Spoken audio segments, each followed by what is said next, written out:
जय हिंद साथियों, कैसे हैं आप सभी लोग। आशा करती हूँ अच्छे होंगे। साथियों, जैसा कि आपको पता है वर्दी बैच आपका चल रहा है, ठीक है। तो ये स्पेशल एसएससी जीडी वालों के लिए और यूपी पुलिस वालों के लिए मोस्ट इम्पोर्टेंट क्लास है। तो मैं आपसे बस ये कहना चाहती हूँ कि आप जो भी पढ़ें अच्छे से पढ़ें, ठीक है। जैसा कि नंबर सिस्टम मैंने आपको करा दिया, संख्या पद्धति मैथ में वो पूरी जितनी 7 से 8 क्लास थी पूरी मैंने आपको अच्छी तरह समझाने की कोशिश की।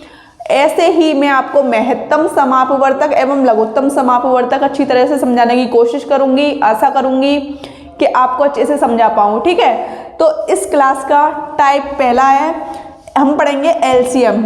एलसीएम को हम कहते क्या हैं? लघुत्तम समापवर्तक। इंग्लिश में क्या कहते हैं? Least common multiple. बस समझ आ गया। कभी कभी पूछ लेता है ना, कभी कभी फुल फॉर्म पूछ लेता है। जो बिल्कुल छोटे मोटे एग्जाम होते हैं तो उनमें ऐसे क्वेश्चंस भी पूछ लिए जाते हैं, इसलिए मैंने आपको बता दिया। अब जैसे लघुत्तम समापवर्तक वो पूछेगा, क्वेश्चन 1 दिया उसने 4 और 12 का एलसीएम बताइए। एलसीएम मतलब लघुत्तम समापवर्तक बताइए। तो आपको 4 और 12 का लघुत्तम समापवर्तक कैसे बताना है? सबसे पहले लासा और मासा निकालने के लिए हमें गुणा और भाग आना बहुत जरूरी है, ठीक है। अब हम क्या करेंगे? 4 और 12 का 4 और 12 ऐसे करके गुणनफल विधि से आप निकाल लीजिए। कौन सी विधि? गुणनफल विधि। ये इसे गुणनफल विधि कहते हैं। अब मुझे आप ये बताइए, 4 में 2 का भाग जा रहा है, इसमें भी 2 का भाग जा रहा है 12 में, तो मैं 2 का भाग दे दूं। 2 दूनी 4, 2 छिक्के 12। कुछ नहीं किया मैंने, सिर्फ 2 का भाग दिया है, ठीक है। फिर मैं इसमें 2 का भाग दे देती हूँ। 2 एकम 2, 2 तिया 6। अब इसमें 2 का भाग नहीं जा रहा, ठीक है। हमें जो लघुत्तम समापवर्तक अगर हम निकालते हैं तो उसमें हमारी जो कंडीशन है नीचे 1 1 की कंडीशन बननी चाहिए, ऐसे 1 1 1 बनना चाहिए, तब ही हमारा लघुत्तम समापवर्तक पूरा होता है। अब इसमें 3 का भाग दूँ, 3 एकम 3। अब 1 1 की कंडीशन बन गई, तो मतलब ये मेरा लघुत्तम समापवर्तक पूरा निकल आया। अब मैं इससे अपना आंसर निकाल सकती हूँ।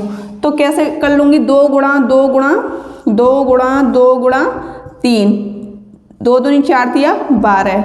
जो मेरा लघुत्तम समापवर्तक है वो कितना आया? 12, ठीक है। यही मेरा आंसर हो। अब हम पढ़ेंगे टाइप 2। टाइप 1 में हमने एलसीएम पढ़ा, लघुत्तम समापवर्तक। टाइप 2 में हम पढ़ेंगे HCF। इसकी फुल फॉर्म होती है हाईएस्ट कॉमन फैक्टर, ठीक।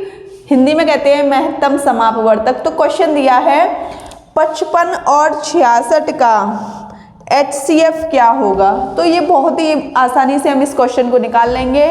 बस कुछ नहीं है, उसमें हम नीचे 1 1 लेके आते हैं कंडीशन। इसमें कंडीशन ये होती है कि अगर कोई बड़ी से बड़ी कोई संख्या है जिससे दोनों कट जाएं, ठीक है, वो ही इसका आंसर होगा। इसमें ये नहीं कि वो संख्या 5 से भाग नहीं जा रहा, 55 से भाग नहीं जा रहा, 66 से जा रहा है तो हम उसमें दे रहे हैं, बिल्कुल नहीं। एक ही पाड़े से दोनों संख्याएं कटनी चाहिए, ठीक है। समझ में आया? अब 55 और 66 का पहले तो मैं आपको गुणनफल विधि से निकाल के दिखाती हूँ। गुणनफल विधि से बस अच्छी तरीके से समझने की कोशिश कीजिए। 55 और 66 इसे कहते हैं गुणनफल विधि। अब आप मुझे ये बताइए, 2 से भाग जा रहा है, 66 में तो जा रहा है लेकिन 55 में नहीं जा रहा। 2 से भाग नहीं तो आप खुद देख लीजिए। और 3 से भाग इसमें जा रहा है लेकिन इसमें नहीं जा रहा। 5 से भाग इसमें जा रहा है लेकिन इसमें नहीं जा रहा। अब आप खुद सोचिए 55 और 66 कौन से पाड़े में आते हैं? 11 के पाड़े में आते हैं ना। 11 पन्ना 55, 11 छिक्के 66। बस हो गया। अब आप मुझे ये बताइए, ये दोनों अब एक ही पाड़े से कट जाएंगे? बिल्कुल नहीं कटेंगे। और मैंने आपको बताया है इसमें जिस संख्या से आपका मतलब जिस संख्या से आपकी ये संख्याएं कट जाएं, जो दी गई संख्या हैं वो संख्याएं कट जाएं, तो वो ही आपका क्या होता है? HCF। HCF आपका कितना हो गया? 11 आपका आंसर हो गया। एक और विधि है भाग विधि, आप उससे समझ लीजिए। भाग विधि, भाग विधि बहुत ही सिंपल है। बस कुछ नहीं, छोटी संख्या को आगे रख लीजिए, बड़ी संख्या को बीच में रख लीजिए, भाग दीजिए। 55 एकम 55। ये सिर्फ जब हम HCF निकालेंगे ना उसी के लिए है भाग विधि, ठीक है। HCF निकालने के लिए आपकी भाग विधि है, ठीक है। तो अब आप 11 बचा, अब ऐसे कर लीजिए। ये नहीं कि बस 11 शेष हो गया, ऐसे नहीं होगा, इसमें भाग विधि है, भाग पे भाग चलेगा इसमें, ठीक है। अब ये जो 55 है इसे आप यहाँ रख लीजिए, 11 पन्ना 55, अब कुछ नहीं बचा। ये जो कंडीशन आती है जिससे पूरा पूरा कट जाता है वो ही आपका HCF है भाग विधि में। तो कितना आया, 11 ही आपका हो गया आंसर। आशा करती हूँ आपको गुणनफल विधि और भाग विधि समझ में आई हो। अब मेरा क्वेश्चन 2 क्या कह रहा है, P बराबर ये कंडीशन है, Q बराबर ये कंडीशन है, तो P और Q का HCF पूछा है और कुछ नहीं, मतलब महत्तम समापवर्तक आप लोगों को बताना है।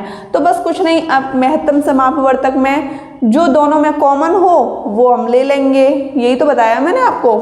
तो देखिए ये 2 की घात 3 है, ये 2 की घात 5 है, तो मैं इसे 2 की घात 3 गुणा 2 की घात 2, गुणा में घातें जुड़ जाती हैं, 3 और 2 5 हो जाएंगे, लेकिन आधार सेम रहते हैं, ठीक है।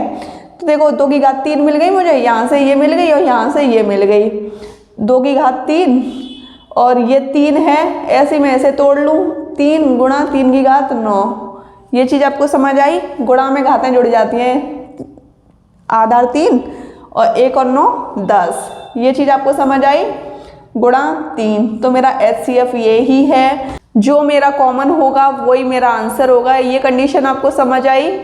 अब आपका ये क्वेश्चन दिया हुआ है, 2 सह अभाज्य संख्याओं का गुणनफल 323 है, तो उनका LCM क्या होगा। इसमें एक कंडीशन होती है कि अगर 2 सह अभाज्य संख्याओं का जो गुणनफल होता है वो आपका हमेशा लासा के बराबर होता है, क्योंकि आप 323 के फैक्टर कीजिए, 323 किसी के पहाड़े में नहीं आता, मतलब किसी से नहीं टूटता, तो जो आपके 2 सह अभाज्य संख्याओं का जो गुणनफल होता है वो कितना होता है, आपके लासा के बराबर।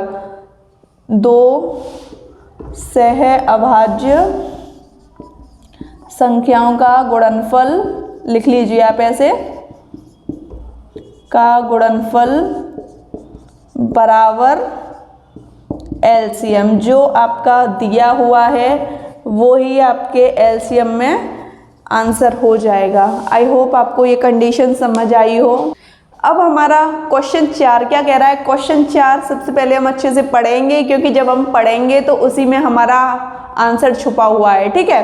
तो बस कुछ नहीं, 2 संख्याओं का मासा कितना है, 8 है, तो कौन सी संख्या होगी जो लासा नहीं होगी। 4 ऑप्शन दिए हुए हैं, तो ये आपके लासा हैं, क्या है, LCM। ये कंडीशन आपको समझ आई। कौन सी संख्या है जिसमें 8 का भाग नहीं जा रहा। तो देखो 8 का भाग 24 में जा रहा है, 8 × 24 जा रहा है, 8 × 48 जा रहा है, 8 × 7 56 जा रहा है। क्या 8 का भाग 35 में जा रहा है, नहीं जा रहा। तो कौन सी संख्या है वो, 35 ही आपका आंसर है। अब आपका टाइप 3 दे रखा है, इसने कह रखा है LCM and HCF fractions. Fractions बोलते हैं भिन्नों को, ठीक है। तो इसमें कह रहा है LCM और HCF की भिन्नों को हम कैसे निकालेंगे, वो ये फॉर्मूले हैं, इन्हें हम दिमाग में रखेंगे जिससे कि हमें याद करने की कोशिश ना लगे करनी पड़े, ठीक है।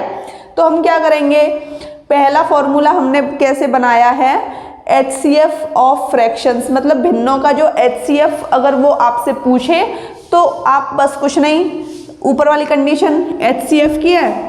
अब जैसे आपका 1/2 है, तो इसे आप क्या बोलोगे, अंश बोलोगे ना, और इसे हर, अंश बट्टे हर ऐसे ही तो बोलते हैं। तो ऊपर HCF दिया है तो बस ऊपर HCF रखना है, और अंशी तो बोलते हैं अंशों का HCF, और जो फिर नीचे HCF के बाद हमने क्या पढ़ा, LCM पढ़ा ना, और नीचे LCM।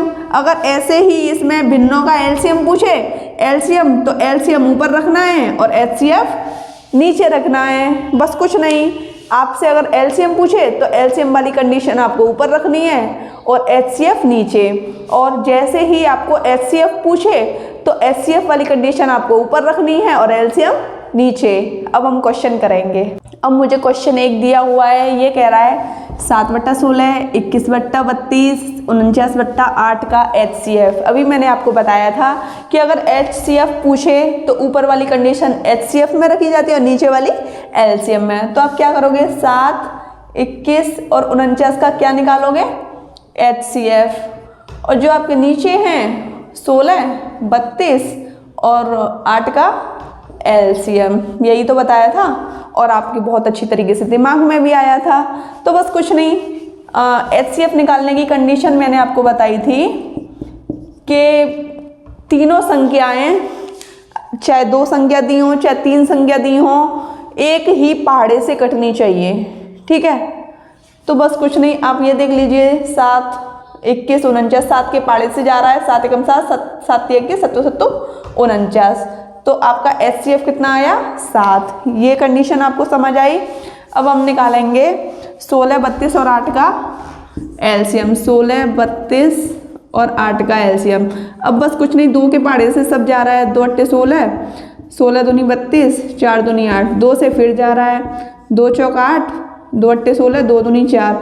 और मैंने इसमें आपको ये भी बताया था कि LCM में आपकी कंडीशन नीचे 1 1 1 की बननी चाहिए, ठीक है। 2 दूनी 4, 2 चौक 8, कुछ नहीं, मैं बस इसमें भाग दे रही हूँ, नहीं तो आप भाग दे लीजिए, 2 का भाग 16 में दीजिए आप जैसे भी भाग करते हैं उस हिसाब से, ठीक है।